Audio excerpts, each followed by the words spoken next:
Hi friends, welcome back to my channel Sipra_free_bird और मैं हूँ सिप्रा। उम्मीद करती हूँ आप सब लोग बहुत अच्छे हैं। First of all I am so sorry guys, last week मैं कोई वीडियो पोस्ट नहीं कर पाई, मैं थोड़ा सा ऑक्यूपाइड थी, but I promise this week I will not disappoint you.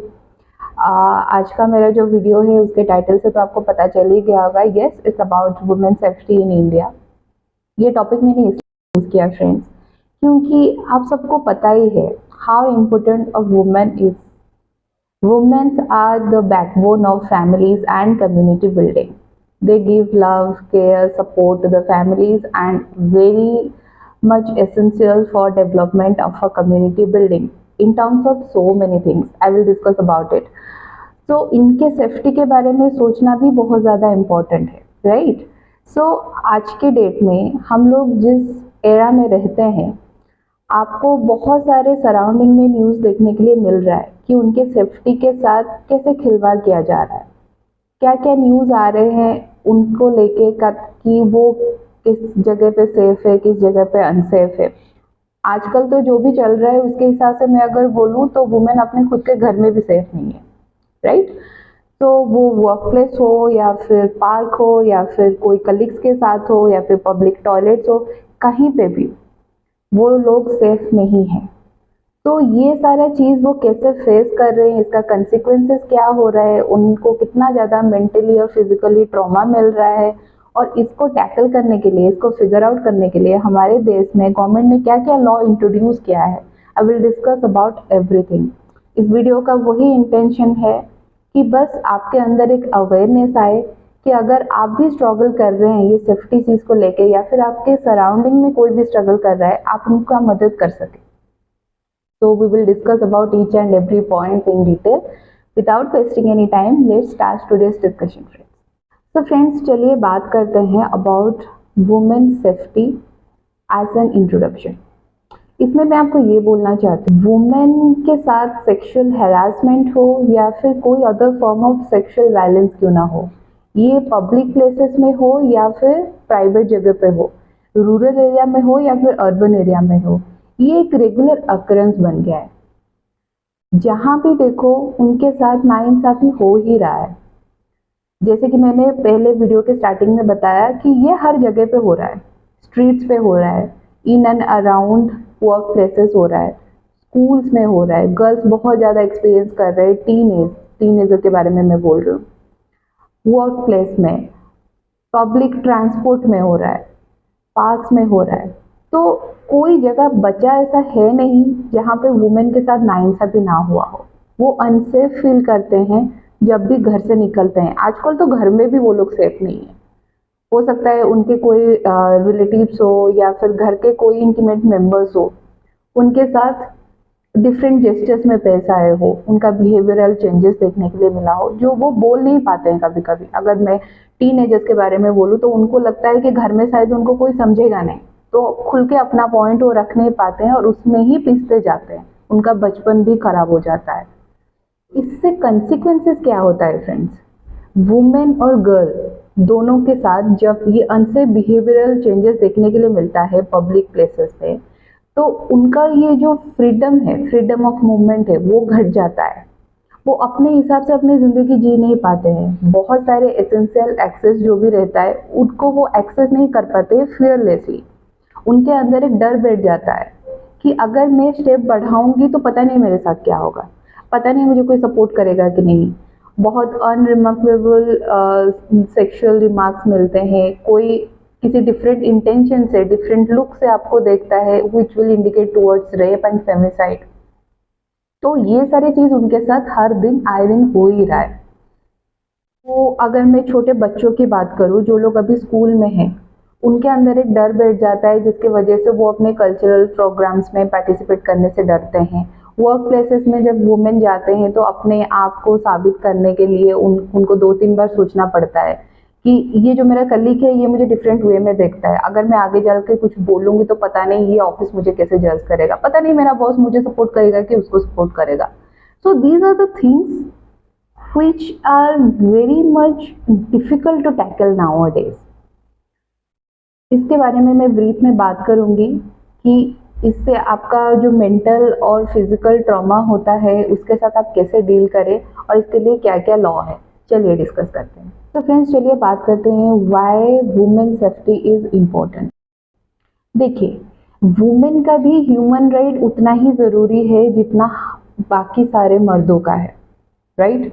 तो उनको भी ये हक मिलना चाहिए कि वो अपना इंडिविजुअलिटी दुनिया के सामने पेश करे।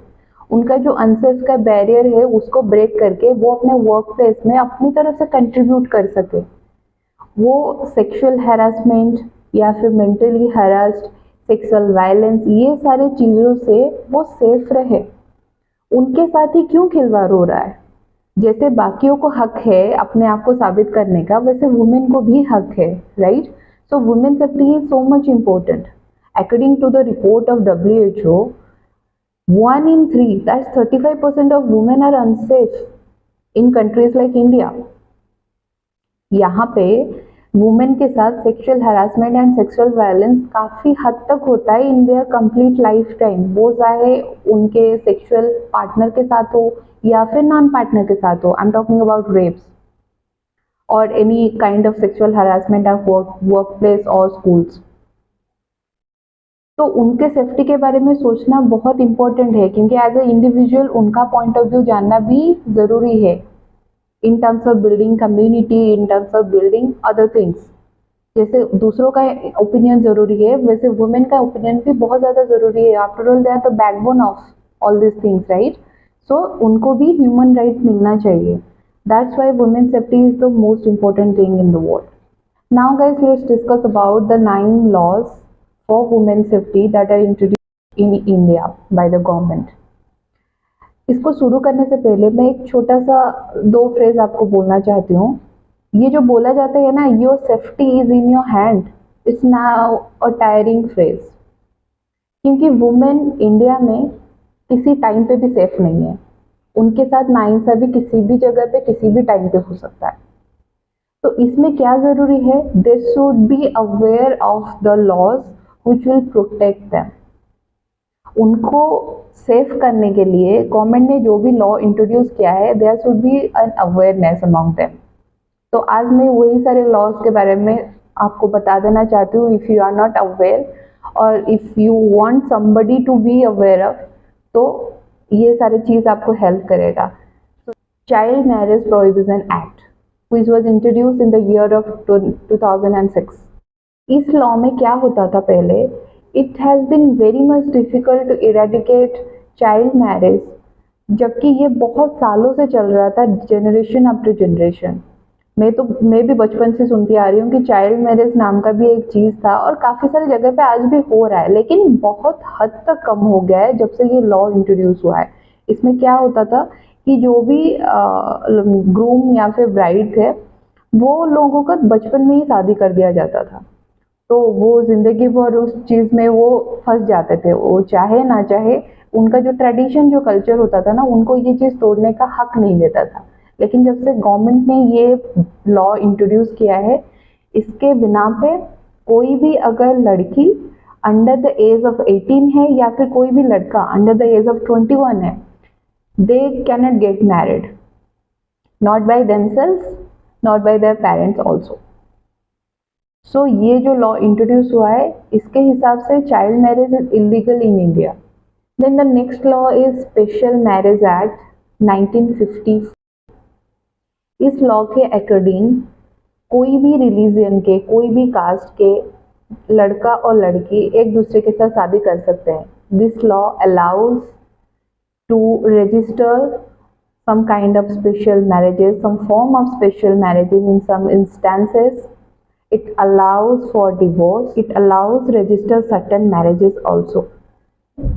क्या होता है ना, हमारे सोसाइटी में अगर आपका कास्ट मैच नहीं करता है, आपका रिलीजन मैच नहीं करता है, तो सोसाइटी के जो लोग हैं ना, वो आपके ऊपर टूट पड़ते हैं, वो होने नहीं देते हैं। नहीं हो सकता, क्योंकि आप हमारे कम्युनिटी से बिलोंग ही नहीं करते हैं, उनका यही एजेंडा रहता है। लेकिन अकॉर्डिंग टू दिस लॉ, ये लॉ आपको अलाउ करता है, चाहे आप किसी भी धर्म, किसी भी कल्चर, किसी भी different I mean in terms of tradition, culture, caste, religion thing, आप कहीं से भी हो, अगर आप दोनों राजी हो, you can register your marriage according to this law. ये जो लॉ है ये जम्मू कश्मीर के वुमेन के ऊपर अप्लाई नहीं करता है, लेकिन यस उनके जो रेस्पेक्टिव स्पाउसेस है, अगर वो इंडियन नेशनल्स है और इंडिया में ही स्टे करते हैं, उनका पास इंडियन का सिटीजनशिप है, then this law allows them also to register certain form of marriages. Then the next law is Dowry Prohibition Act, which was introduced in the year of 1961. Dowry system in India is a standard. In fact, the burning of brides stemmed out because of this reason only, and the stigma. Women are not independent economically, and the stigma against divorce over the centuries has flamed it out. India में अगर लड़की के घर से दहेज नहीं आता है ना, लड़कों के घर मतलब ब्राइड ग्रूम हो या फिर उनके फैमिली हो, अगर उनको दहेज नहीं मिलता है ना तो पता नहीं क्या हो जाता है, मतलब वो बब्बाल खड़ा कर देते हैं. जैसे आप मार्केट से जाके सब्जी लेते टाइम पैसा देते हैं, वो लोग सोचते हैं ये ब्राइड भी शायद मार्केट में ही बेचे जाते हैं, पैसा दो तभी हम खरीद के लेके जाएंगे. उनका मतलब जो सिख मेंटेलिटी होता है ना, उनके पास भरा पड़ा हुआ होता है. तो इस लॉ के according dowry system is completely illegal. You can not force the brides family that give us this much amount, give us that, give us this. Any materialistic things, you cannot force them according to this law. जब ये India में ये बहुत ज़्यादा होता है, बहुत frequent भी है. आज के डेट में पढ़े लिखे खानदानों में भी बहुत सारे वर्स्ट केसेस आते हैं कि ब्राइड को वो लोग टॉर्चर करते हैं, टॉर्मेंटेड करते हैं, किसी किसी जगह पे उनको जला भी देते हैं, या फिर उनको मतलब हाथापाई हो, या फिर कोई प्लान मर्डर हो जिसको सुसाइड का रूप दे दिया जाता है. इन सारे केसेस का रीजन डाउरी ही रहता है.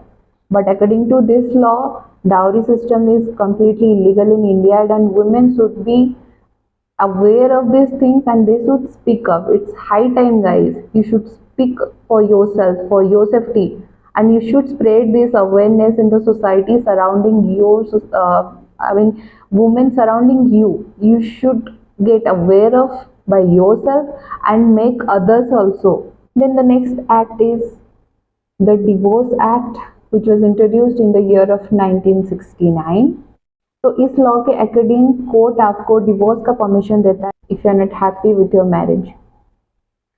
इसमें आपको बहुत सारा मतलब गवर्नमेंट अलाउ करता है बहुत सारा चीज़, जैसे आप कोर्ट से डिस्कस करके जुडिशियली सेपरेट हो सकते हैं, कोई भी नॉलिटी इन मैरिज, कोई भी alimony related things, anything you want from your husband with mutual agreement, ये सारा चीज़ फैमिली कोर्ट में डिसाइड किया जाता है.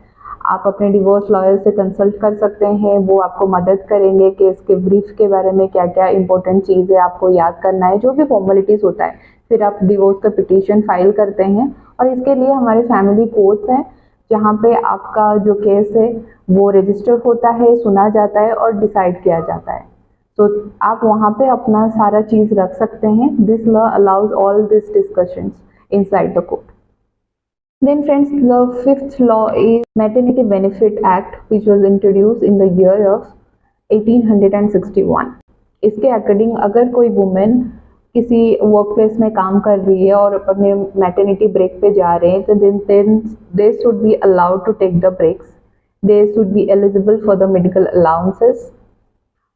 They should be allowed for the nursing breaks.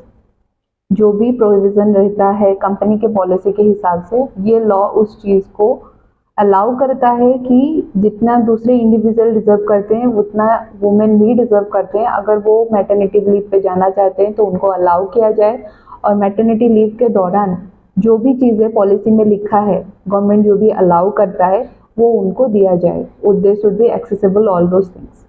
इसमें बस एक ही स्टैंडर्ड रखा जाता है गवर्नमेंट के लॉ से ताकि वो वुमेन एलिजिबल हो सके. इसके लिए एक ही चीज़ होना ज़रूरी है कि that women should have worked at least 80 days in complete 12 months of her work experience in that particular organization. Then only she should be eligible to enjoy this law. The next law is Medical Termination of Pregnancy, which was introduced in the year of 1970. इस law के according medical termination of pregnancy is allowed only if the person is having some medical concerns and आपको proof देना पड़ेगा कि आपके pregnancy में कुछ complications है, आपके डॉक्टर्स के सिग्नेचर्स चाहिए होंगे, आपके डॉक्टर्स के रिपोर्ट्स चाहिए होंगे जिनमें लिखा हो कि medical termination is important at this time. इससे क्या हुआ ना, ये जब लॉ इंट्रोड्यूस हुआ इसके बाद ये जो अनलॉफुल अबॉर्शंस किए जा रहे थे, ये जो पता किया जा रहा था कि पेट में लड़का है कि लड़की है, ये सेक्स आइडेंटिफिकेशन का जो झमेला चल रहा था जिसके वजह से जो हमारे गर्ल चाइल्ड है उनका मतलब डेथ सीक्वेंस बढ़ता जा रहा था डे बाय डे, ये सारी चीज़ों को कम करने के लिए ये लॉ को थोड़ा फुल आउट किया गया थ्रू आउट द टाइम। इससे क्या हुआ ना, अनलॉफुली आप इलीगली आप किसी हॉस्पिटल में जाके सेक्स आइडेंटिफिकेशन नहीं कर सकते एक वुमेन का, या फिर फोर्सफुली किसी वुमेन का आप मेडिकल टर्मिनेशन नहीं करवा सकते हैं, ये लॉ उसको अलाउ नहीं करता है। This is completely illegal in India. Then the next law is the sexual harassment of women at work place which was introduce in the year of 2013। ये मोस्टली उन लोगों के लिए है, उन वुमेन के लिए है जो लोग आज के डेट में वर्किंग है। वर्क प्लेस में वुमेन बिल्कुल भी सेफ नहीं है आज के डेट में। अगर ये बहुत ज़्यादा बड़ा ऑर्गेनाइजेशन है तब तो आपका आवाज़ किसी के तक पहुंचता भी नहीं है क्योंकि आपको दबा दिया जाता है। इसके बहुत सारे जेस्चर्स हो सकते हैं। आपके वर्क प्लेस में कोई अगर आपको इनअप्रोप्रिएट तरीके से देख रहा है या फिर आपको टच कर रहा है, कोई भी इनडिसेंट बिहेवियर, या हो सकता है सेक्सुअली अब्यूज्ड वर्ड्स यूज कर रहा है आपके लिए, तो इन सारे मामलों में कोई मेल वर्कर अगर आपको डिस्कम्फर्ट फील करा रहा है या फिर ग्रुपिज्म करके आपके सामने या फिर आपके पीछे आपके अपीयरेंस को लेके कमेंट पास कर रहा है, तो these are illegal things according to this law. If you want, you can consult a professional lawyer regarding these issues and government will help you. You can file a complaint also.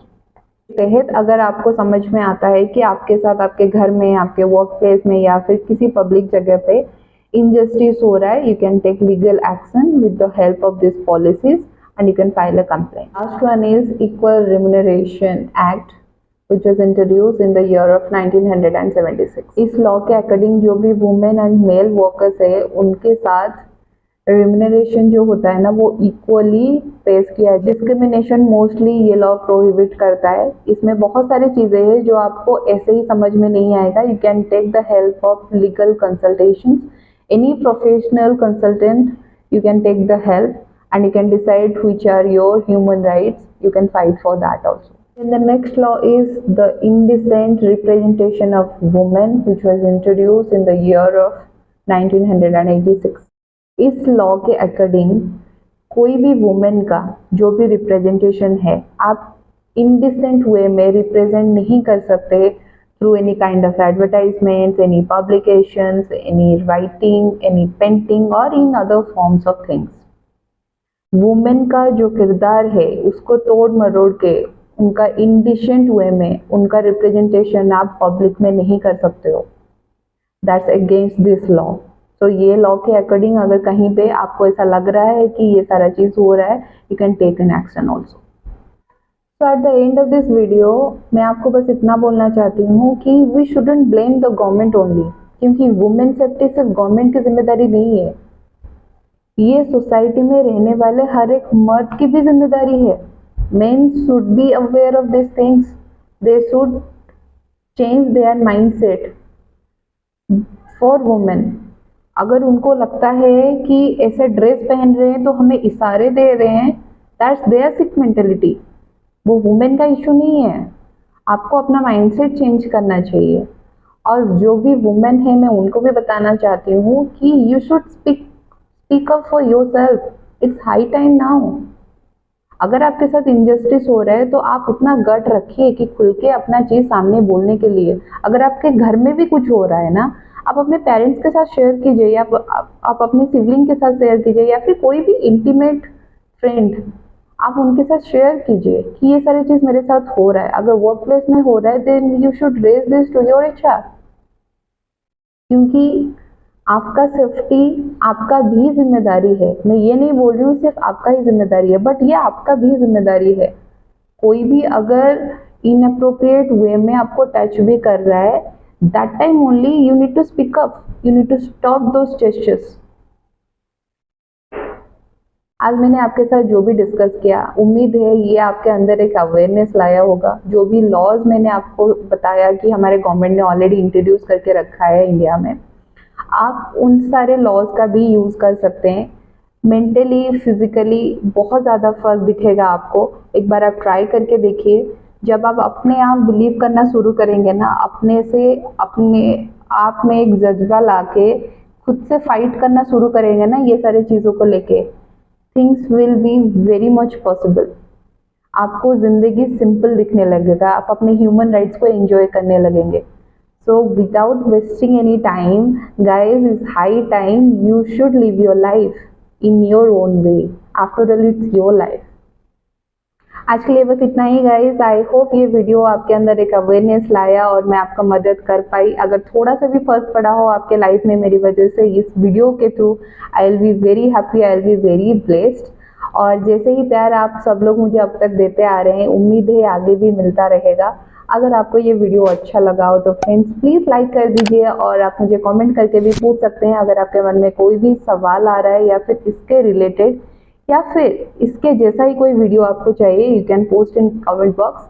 और friends जो लोग मेरा channel पहली बार देख रहे हैं please like कर दीजिए और सब्सक्राइब कर दीजिए, और मेरे चैनल पे जो बेल आइकन है उसको क्लिक कर दीजिए ताकि मेरे अपकमिंग वीडियो के नोटिफिकेशन आपके पास बराबर आते रहें। उम्मीद है आप सब लोग बहुत अच्छे रहेंगे और अपना ख्याल रखेंगे जब तक मैं अपना नेक्स्ट वीडियो पोस्ट नहीं करती हूँ। तब तक के लिए लव यू ऑल, बाय।